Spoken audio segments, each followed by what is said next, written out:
ఒరేయ్ ఏందిరా ఏమనుకుంటున్నావు? పండబెట్టి తొక్కుతా, బోర్ల బొక్కలేసి బొక్కలిరగొడతా, 100 మీటర్ల లోపల వాతి గోరిగడతా, కోనాపానంతో ఉన్న నిన్ను గొంతు విసికి సంపుతా. నేనే కాదు నా మనుషులు కూడా చంపుతారు. ఏమనుకుంటుర్రు? నేనేమన్నా వీధి ఆకురౌడి లెక్క మారినా అనుకుంటుర్రా? కాదు, ఒక ముఖ్యమంత్రి లెక్క కావాలనుకుంటున్నా.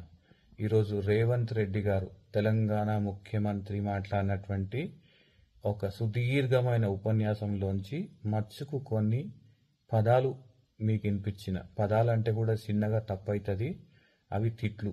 అంత గొప్పగా మాట్లాడారు మన ముఖ్యమంత్రి. ముఖ్యమంత్రి గారు, మీరు ఒకటి గుర్తుపెట్టుకోవాలి, నాలాంటి బుద్ధిజీవులు నీలాంటి వాళ్ళకు ఓటు వేయలేరు. అయినా కానీ దురదృష్టవశాత్తు నువ్వు తెలంగాణ రాష్ట్రానికి ముఖ్యమంత్రి అయినవు. ఆ తెలంగాణ రాష్ట్రంలో నేను కూడా పడి చచ్చిన. కానీ నువ్వు గుర్తుపెట్టుకోవాల్సింది ఏంటంటే, ఒక గౌరవప్రదమైనటువంటి స్థానంలో ఉన్నావు. ఆ స్థానానికి ఒక గౌరవం ఉంటుంది, ఒక ఇజ్జత్ ఉంటుంది అనేటువంటి మాట నువ్వు గుర్తుపెట్టుకోవాలా. కనీసం సచివాలయంలో 6th ఫ్లోర్ వరకు వెళ్ళినటువంటి నువ్వు, నీ భాష మాత్రం ఇంకా గ్రౌండ్ ఫ్లోర్లోనే ఉంది, గాంధీ భవన్లోనే ఉంది. ఆ గాంధీ భవన్ భాష, ఆ గబ్బు భాషను పక్కన పెట్టి సచివాలయానికి గౌరవం తెచ్చేటువంటి భాష నేర్చుకో.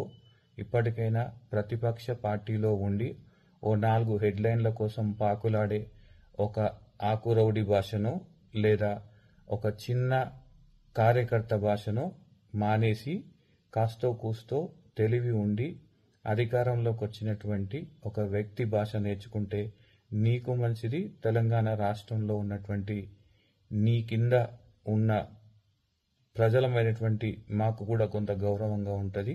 అయినా గౌరవం గురించి, ఇజ్జత్ గురించి నాకు ఫరక్ పడదంటవా? No problem.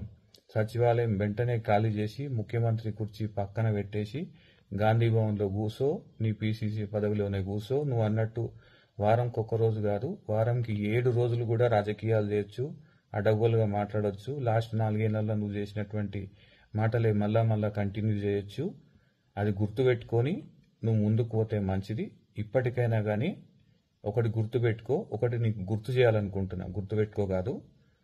కనకపు సింహాసనమున్న శునకమును కూసుండబెట్టిన అనేటువంటి మాట సామెత ఎప్పుడో పెద్దలు చెప్పారు. ఎందుకంటే బంగారు తునక లాంటి సచివాలయంలోని ముఖ్యమంత్రి పదవి పైన నీలాంటి వాళ్ళు కూర్చుంటారనేటువంటి ఆలోచన వాళ్ళకి అప్పుడే ఉండుంటుంది.